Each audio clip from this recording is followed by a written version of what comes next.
guys, big breaking news coming out. World War III update.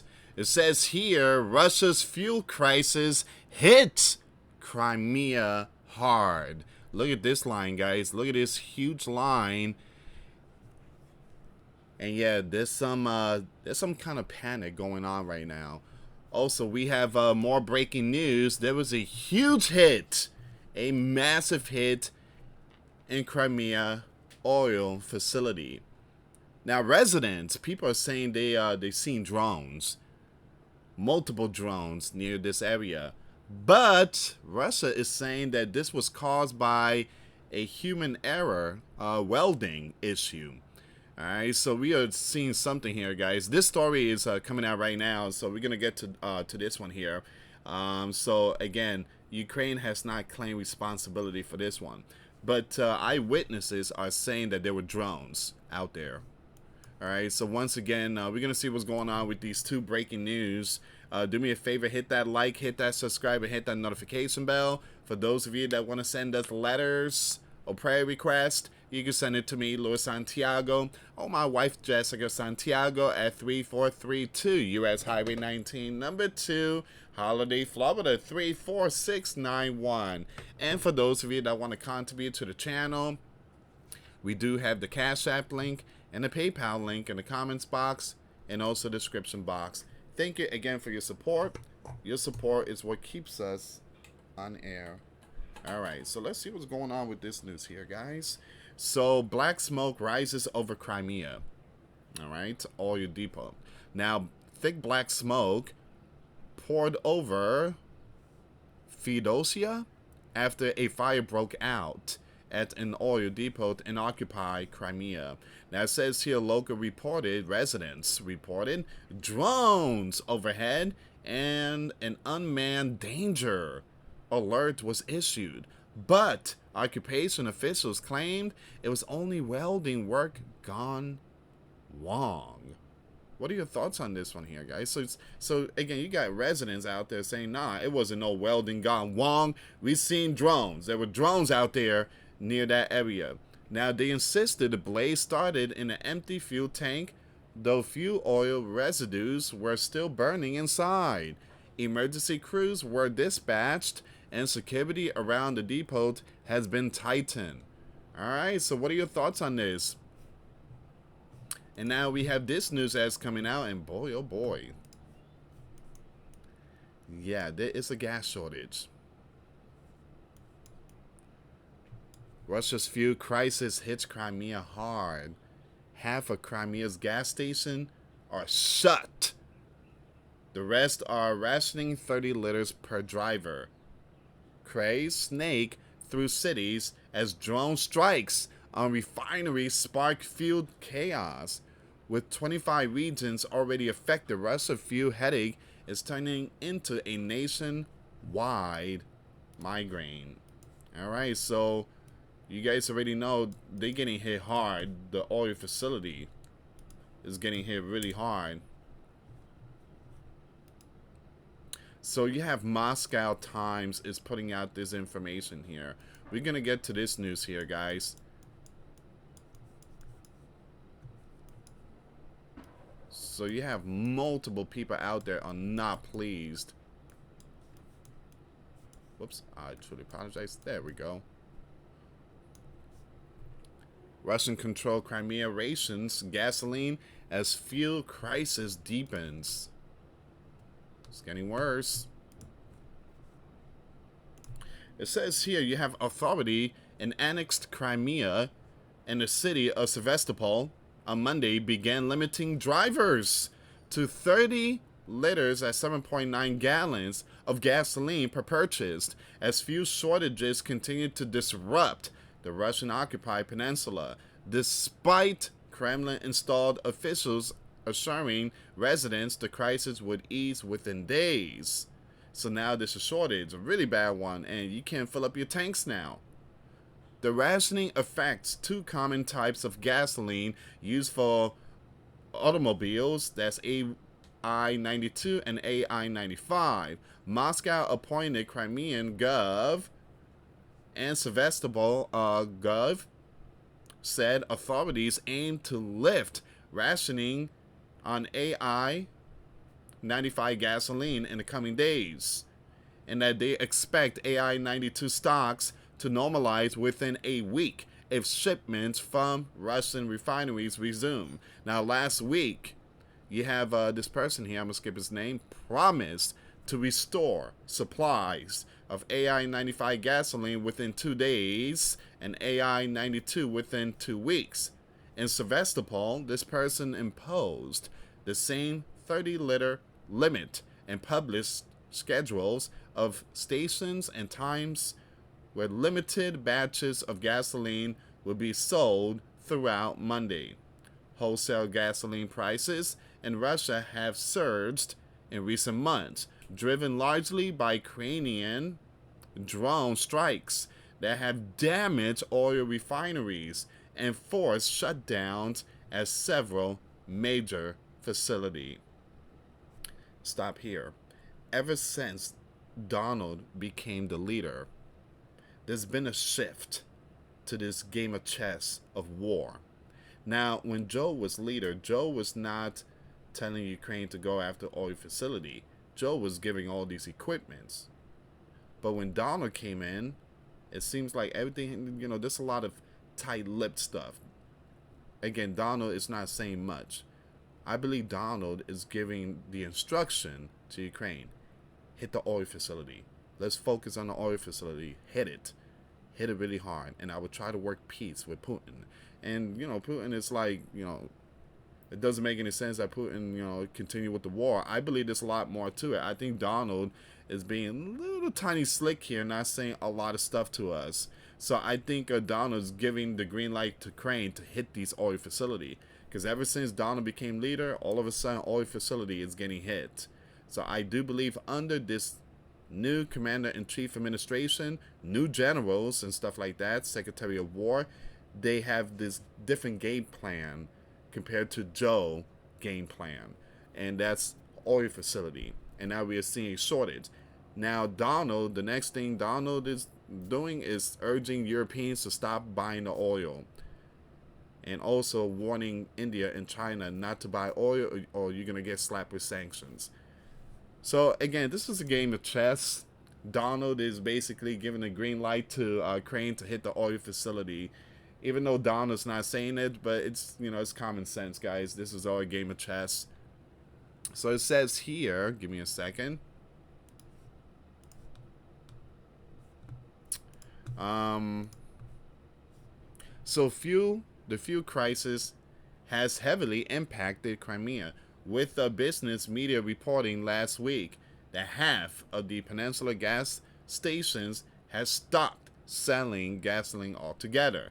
Prices have risen 40 to 50% since the start of the biblical war, prompting the Bear Gov to order oil companies to activate reserve capacity, delay scheduled maintenance, and coordinate rail shipment of fuel. Now, federal authorities said they plan to extend Russia's ban on gasoline exports through the end of the year. Okay, so that's coming out from the Moscow Times. I want to take it to this news right here, though. All right, let's see what's going on with, was it welding gone wrong, or is the people speaking the truth out there? Boom sound rocked the strategic oil facility in occupied Crimea amid drone threat. All right, so let's see what's going on here. So a major fire has been reported at an oil refinery in Feodosia, located in Russian-occupied Crimea. Thick smoke was seen rising from the facility on September 29, 2025. According to the Bear Media Astra, the incident was confirmed by Oleg, an advisor to the Russian-installed authority in Crimea. He stated that fire was caused by violation of welding safety procedures. All right, they're saying that it's welding. The report notes, however, that shortly before the fire, the Bear officials had announced an air alert across Crimea. So hold on. Way before all this welding issue stuff, there was an alert sent to people's phone, and I guess it had sirens blasting incoming drones. So the reports note, however, that shortly before the fire, the Bear officials had announced an air alert across Crimea and warned of unidentified drone warning. Maritime traffic and movement across the Kurt Bridge were temporarily suspended. So what's going on here? Once again, the refinery and oil storage base play a key role in supplying fuel to both Russian military forces and civilian infrastructure in Crimea.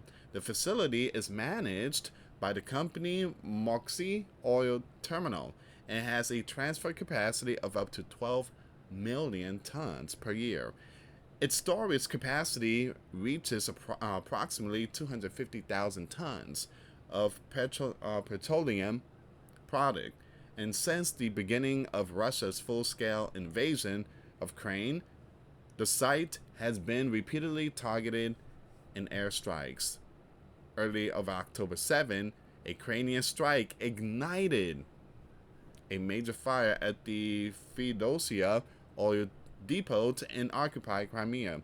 The blaze burned for at least 3 days, severely damaging one of the peninsula key fuel supply hubs. Local reports indicated widespread smoke, strong fumes, and growing concerns over fuel shortages as officials warned the facility destruction could disrupt military and civilian logistics across the region. Alright, so what are your thoughts on that one? Was it a welding issue? Well, once again, Ukraine did not claim responsibility. So there's a possibility, perhaps it might have been, but again, why did they send out that drone alert warning? And at the same time, there's a fire in the oil depot in Crimea.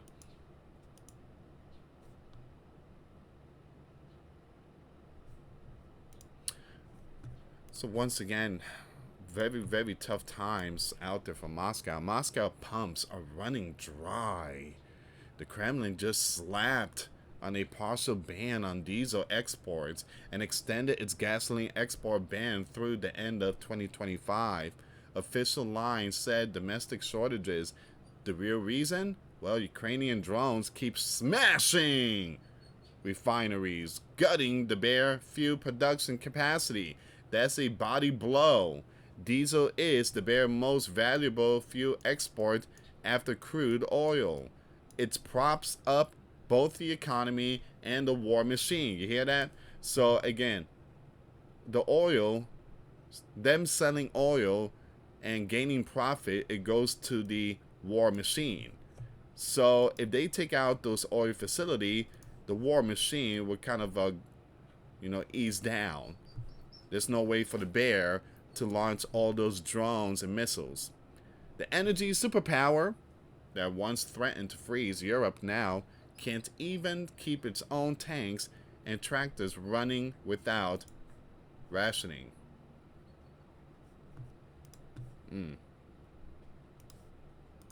Alright, give me 1 second here, guys.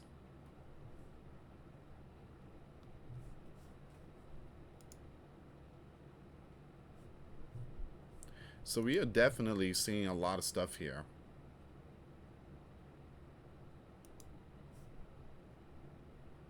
I want to see if I can find any updates.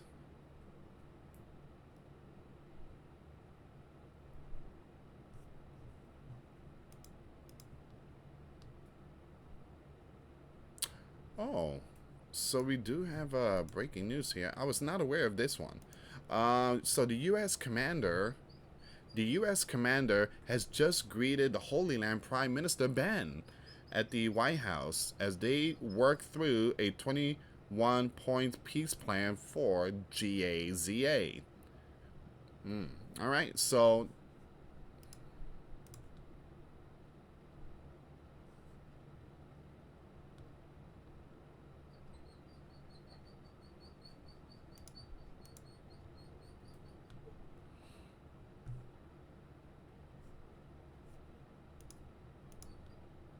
all right. So I'm just looking for more updates here, guys.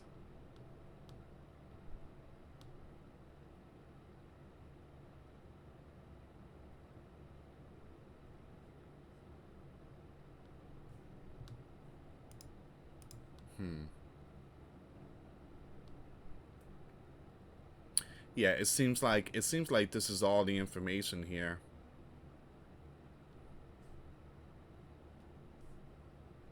Now, I want to bring an update about the Zaporizhia nuclear power plant.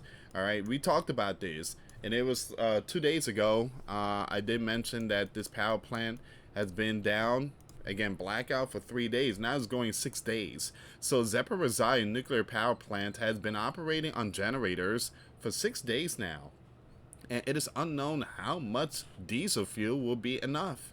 If the bear does not create conditions for restoring the connection of the Zaporizhia nuclear power plant with the Ukrainian power system, an energy situation is quite likely, head of State Nuclear Regulatory Commission said. This thing could end up like, I'm not trying to spook no one, Fukushima. You guys, again, you guys know what happened with that 9.0 magnitude earthquake, Fukushima. That was not pretty. They're saying something like that could happen with Zaporizhia. And if that happens, boy, oh boy, would that, I mean, that would spark the huge biblical war. Alright, guys, thank you so much for watching. I will keep you updated with Crimea. Leave comments down below. Share the video. Subscribe. Hit that notification bell. World War III updates. We are definitely seeing Bible prophecy of nation against nation and kingdom against kingdom. Thank you so much for watching, guys. God bless you all. Till next time later. Peace.